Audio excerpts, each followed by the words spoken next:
Tirupati news நேயர்கள் அனைவருக்கும் வணக்கம். அனைவரும் நமது திருப்பதி நியூஸ் துளசம்பட்டி சேனலை சப்ஸ்கிரைப் செய்யுமாறு அன்புடன் கேட்டுக்கொள்கிறோம்.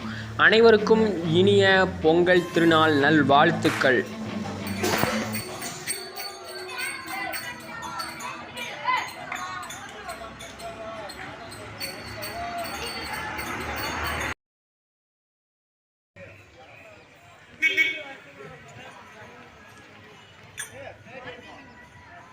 பஜனை பார்க்கும் பொழுது சிறுவர்கள் அதிகமாக கலந்து கொள்வது மிக சிறப்பு.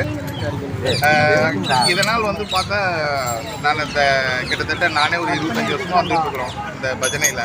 இது மிகப்பெரிய ஒரு விழாவாகவே இங்கே கொண்டாடுறோம்.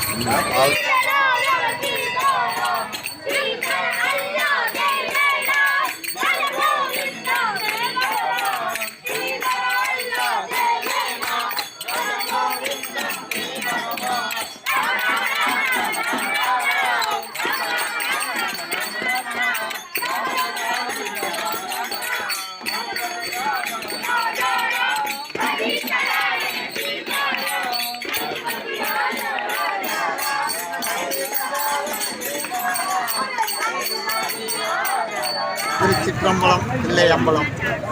கார்த்திகை 30ஆம் தேதியிலிருந்து இந்த பஜனை ஆரம்பமாகி மார்கழி தை 1 இன்று 3 மாத காலமாக, அதாவது கணக்குக்கு 3 மாதம் என்ற முறையில் இந்த விநாயகருக்கு விளக்கு போட்டு தண்ணீர் எடுத்து விநாயகர் ஊற்றி விளக்கு போட்டு பக்தியோட விடிய காலம் 5 மணிக்கு இந்த மாணவர்கள்லாம் எந்திரிச்சு, இந்த வருஷம் பனிப்பொழிவு கொஞ்சம் குறைவாக இருந்தது. எல்லாரும் பிள்ளைங்கள் மாணவர்கள் அதிகம் பேர் வந்தாங்க. எங்களுக்கு இந்த பஜனைக்கு ஒத்துழைப்பு கொடுத்தாங்க. இன்றோடு அது நிறைய பெறுது. எங்கள் குருசாமி இதை நல்ல முறையில் வழி நடத்தி கொடுத்தார். ஊர் மக்களும் அதுக்கு தகுந்தாற் போல் டீ, பால், பிஸ்கட், டிஃபன் அப்படி எல்லாம் கொடுத்து எங்களுக்கு ஆதரவு கொடுத்தாங்க. அவங்க அனைவருக்கும் எல்லாம் உள்ள சிவபெருமானை நாங்கள் வேண்டி இந்த பஞ்சனை ஜாதி மதம் பேதம் இல்லாமல் எல்லாமே எல்லா மதத்துக்காரும் இந்த எல்லா ஜாதியும், அதாவது ஜாதி மதம் பேதம் இல்லாமல் மாணவர்கள் ஒருத்தர் மேலே ஒருத்தர் ஒரு அன்பாக பாட்டு பாடி இறைவனை வேண்டும் மிகப்பெரிய ஒரு தத்துவமாக இருக்குது.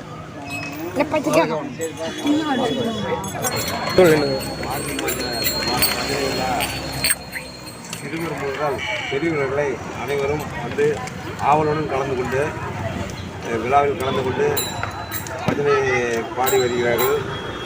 அவங்க அப்பா அம்மா எழுப்பலாம் வீட்டில் சண்டையே நடக்கிற மாதிரி அவங்க பிள்ளைங்க அவங்கள ஆர்வத்தோடு கலந்துக்கிறாங்க. இது எந்த ஊர்லேயும் நடக்காத ஒரு அதிசயமான சம்பவமாக இருக்கிறது. இதில் கலந்து கொள்ளும் மாணவர்கள் அனைவரும் சிறப்பாக தேர்வு எழுதி குறிப்பு இதெல்லாம் போய் செலெக்ஷன் ஆகி இப்போ அனைவரும் நல்ல வேலை வாய்ப்பில் இருக்கிறாங்க. முன்னோர்கள் இப்போ கலந்துக்கிற பிள்ளைங்க இன்னும் 10-20 வருஷம் கழிச்சு அவங்க டைரெக்டாக கவர்மெண்ட் வேலைக்கு போகிறதுக்கான ஒரு வாய்ப்பு இது அமைச்சு கொடுக்குது. இதனால் நம்ம முன்னோர்கள் ஆரம்பித்து கொடுத்த இந்த மாணவ பஜனைக்கு அனைவரும் ஆதரவு ஊக்கமிட்டு அருடைய சிவனையை போற்றி, எந்நாட்டவர்க்கும் போற்றி, கடலை போற்றி, அன்பெனும் படியில் அகப்படும் மலையே, அன்பெனும் கொடில்போம் அரசு, அன்பெனும் மலைக்குட்படும் பரம்பொருளே, அன்பெனும் கடத்தம் வணிகே, அன்பெனும் கடத்தல் அடங்கிடும் கடலே, அன்பெனும் நீருடைய அறி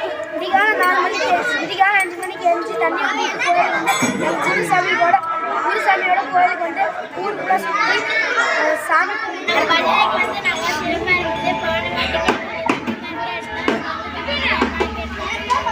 இப்போ இன்னையோட பஜனை முடியுது. இதை எப்படி பார்க்குறீங்க? வாஸ்தவமாக தான் இது என்ன பண்ணுறது.